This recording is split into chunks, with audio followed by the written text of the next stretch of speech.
Our everyday life consists of our reactions to the world. The world keeps bringing things to us, and everything that comes in front of us, whether it's a person, object, or a situation, we decide whether it is good or bad.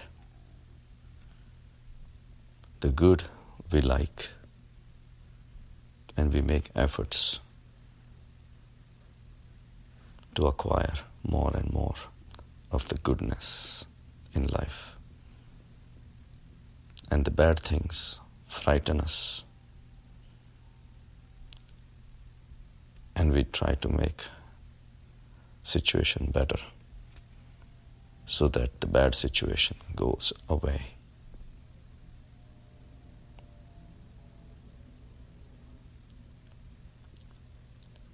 We have only fright or flight response to the bad situations.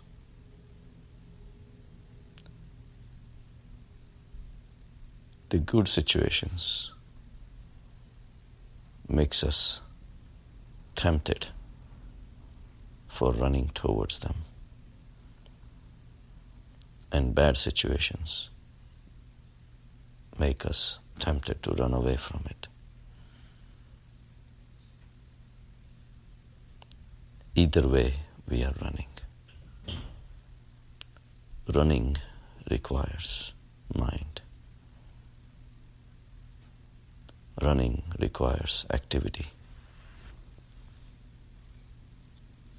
Running requires different ways to achieve more of the good things. And running also requires you to find out how to avoid or run away from the unpleasant situations.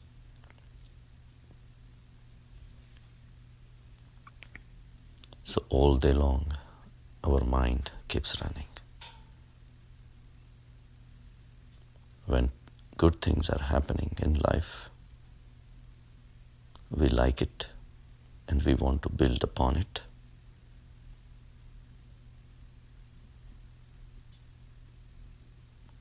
And if the bad situation comes, we want to avoid it.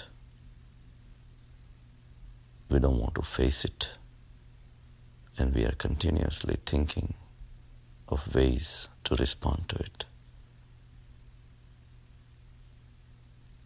This is our typical everyday life, and everybody's life is like that. But there is another life that's possible, where mind does not run. And that's the life of a samyag state.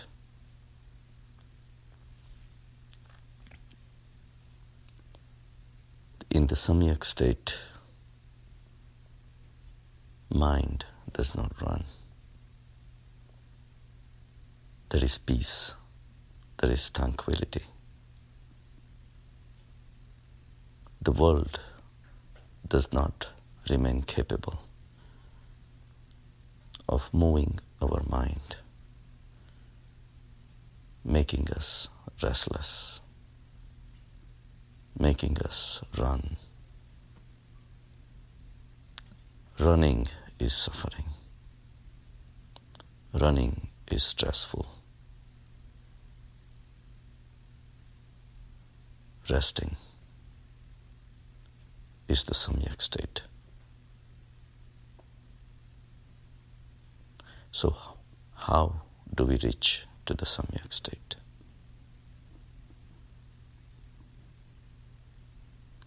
When somebody is making money, naturally he would want to keep making more money. Money is important. but to a certain extent. Beyond that, it becomes a burden. Because once you have money, now you want to preserve it. And all the efforts will go towards preserving it.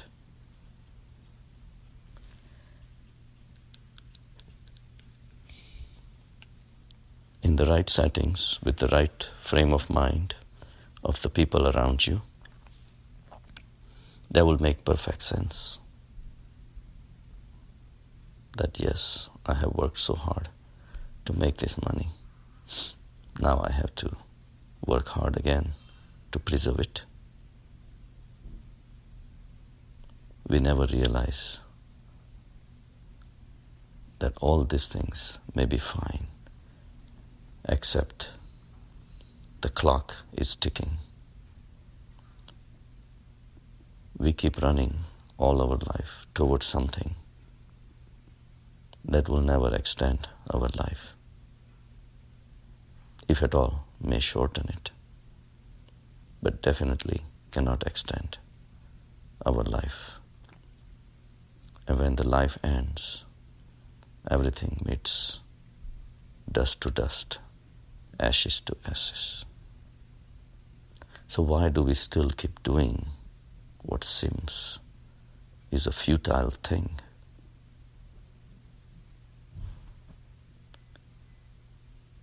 The answer is the mind. Mind likes to divide things into good and the bad, happy and unhappy, pleasant and unpleasant. So once mind decides something is good, you start running. Running is a habit. Once it gets engraved in your psyche, you just keep running. You never realize that this race is futile. And even if you do realize, who wants to stop? Running is in your blood. Running is in your psyche. If somebody tells you to slow down,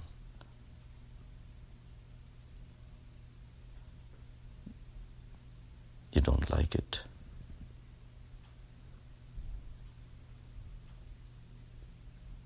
You get surprised that what's wrong with this guy who is telling me to slow down or stop. Because the whole mental outlook is for running towards the good things, to acquire more and more good things, hold on to more and more good things, preserve more and more good things till we die. It's a role that has been given mostly to the man for making money, achieving money. The more money you have, you feel proud. You can brag about it. You can discuss about it. You can feel superior over others. These are all reflections of your ego. Ego feels good in getting bigger.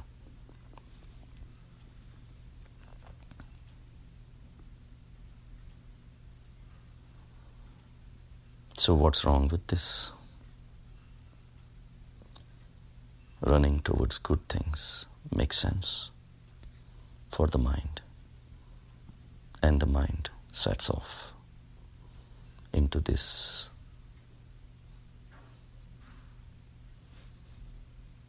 direction which takes you towards more and more of the good things. When we were young, we wanted to make money. Nothing wrong with it. it helps you meet your requirements and your family. But the whole purpose of the money was to get comfortable life so you can have peace, you, your spouse, your children. But this running becomes a race, and you forget the primary objective. The running itself becomes our habit, and we become victim. This beautiful life that we could have experienced, the peace and tranquility of the samyag state, just goes to a waste. We never experience the beauty of this samyag state till we die.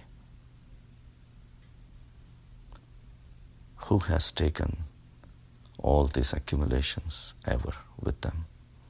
No one. Even the greatest and the richest people, when they die with the feeling of incompleteness, because they never experience the completeness of the samyag state. So it's the mind that decides what is good and what is bad.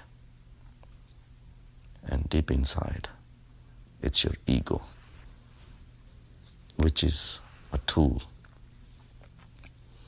that has been given to you to run towards good, run away from bad, and preserve itself forever.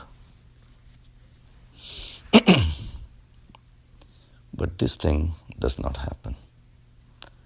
As long as the ego survives,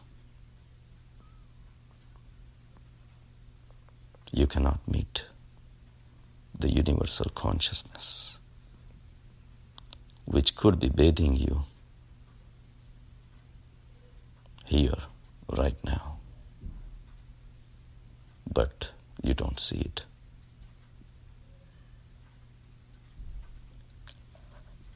The running is mesmerizing. The whole world is running.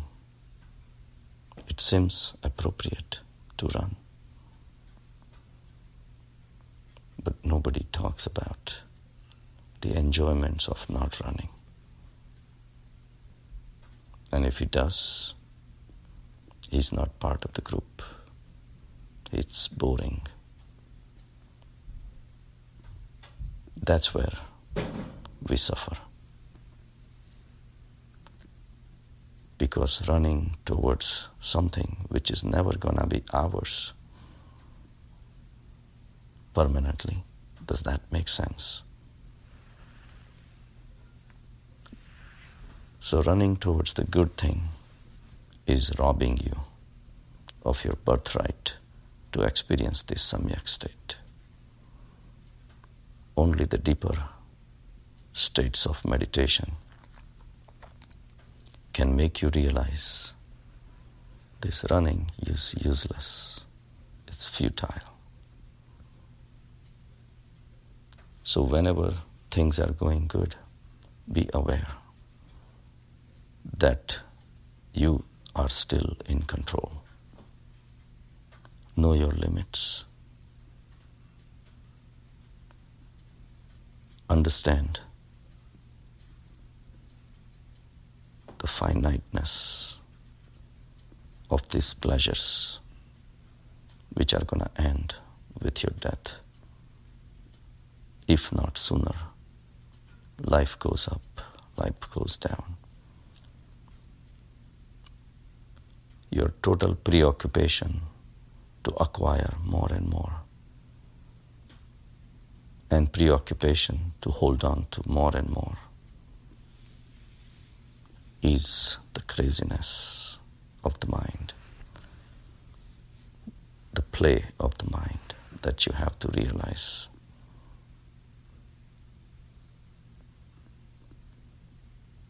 And the samyag state starts surfacing. Don't worry about the world. You hang out with your friends is one thing, but you have to know your priority of peace and tranquility within you. Same thing, when situation turns bad, our immediate reaction is to walk away from it, run away from it, or create a response to that bad situation and fight it off. Avoid it and convert into a good situation.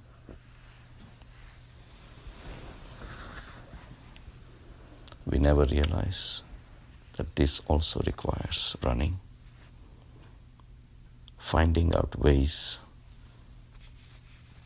to run away from this bad situation. And if you talk to someone, or even if you don't talk to someone, it's something that just makes sense, because something that is unpleasant has come in life and you want to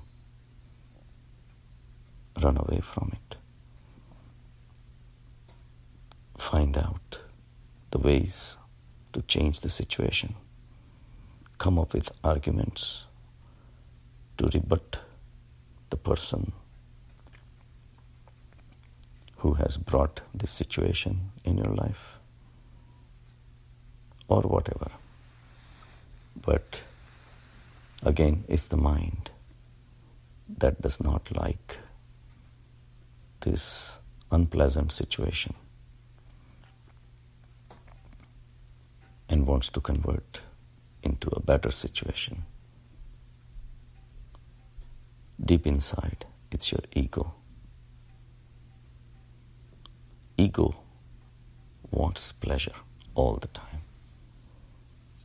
If it is getting up from samsara, it wants more of it. If it is not getting from samsara, and samsara is turning around and not giving the pleasure, it wants to change the situation. Again, mind becomes active. The ego remains alive. Ego wins.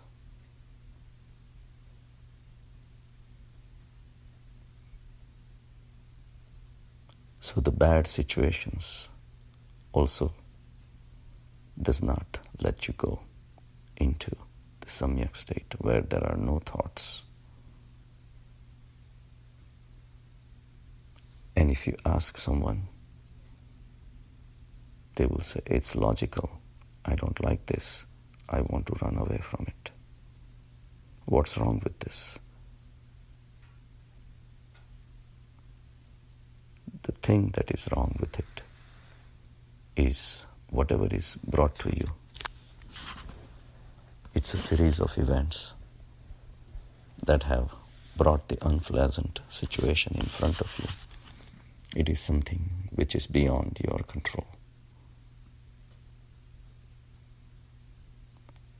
And by trying to control, you are utilizing your mind. Activities of the mind are the thoughts. And calling that a bad situation automatically starts the responses in your mind. You are in a present situation, but the outside situation is beyond your control. The people involved, the forces involved, they are operating. And whatever they're gonna do, they're gonna do. If not now, in the future. And whatever has happened in your life is because of your previous actions, which you cannot wipe off.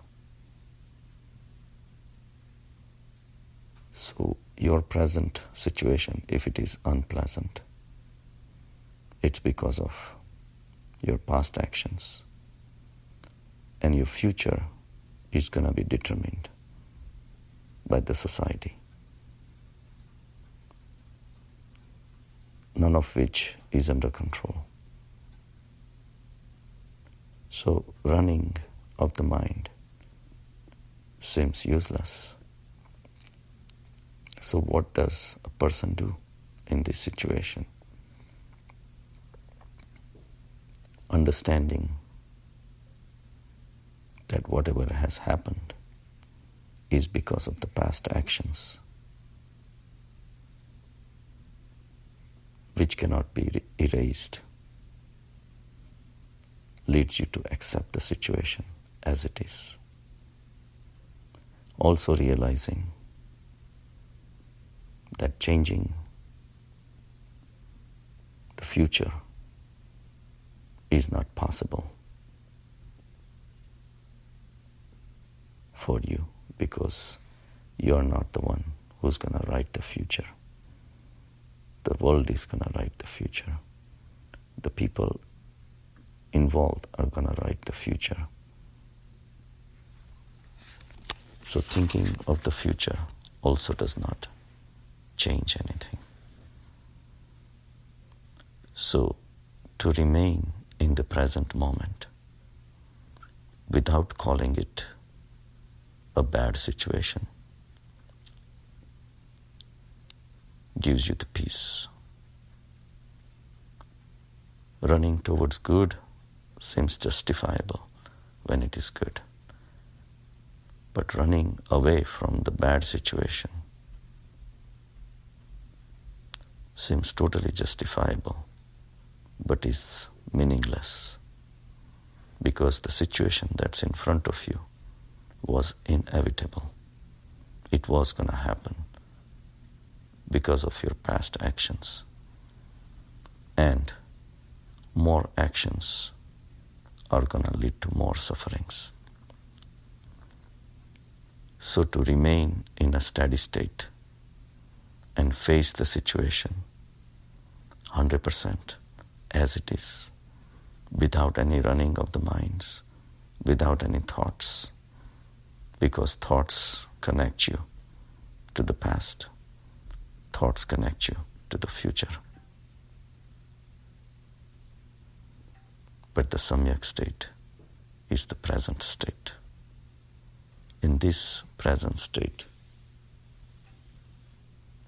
there is a glimpse of the universal consciousness, which is permanent, which is shashvat. Because the situation outside can change and will change on its own without your interference. In fact, it may get worse by your interference. So to develop a state of non-responsiveness is called titiksha, is raising your inner strength to be a witness to the bad situation. So we have to realize that whatever the mind calls it good is not always good. It gets you sucked into samsara. And whatever mind calls it bad and runs away from it, it's your golden opportunity to test your steadiness, test your sthit prajna state, and observe it carefully with vigilance and not run away from it. Path of spirituality is not easy, but it's not impossible either. When samsara shakes you, samsara wins. When you stop labeling the situations good or bad,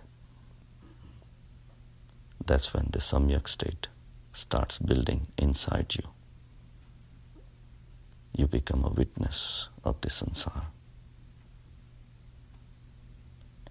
Good situations become bad for you because it binds you to the sansar more and more. And the bad situation becomes good for you to test the running of the mind, the running between past and the future.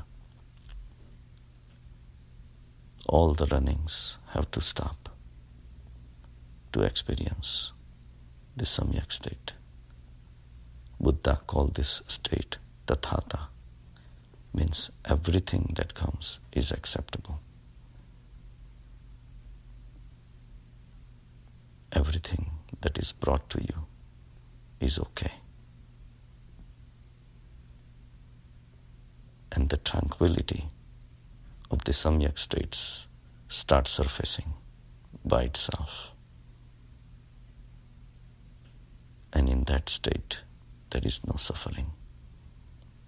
Everything is beautiful. Now you have a larger picture. The small gains and small losses are not your gains or your losses. These are the gains and losses of the ego, which thrives on the sansar. But you are not the ego. You are the universal consciousness where there is peace. Ego is running in either direction, good or bad. For that, ego decides what is good and what is bad. Rise above the goodness and badness. Be equanimous to everything,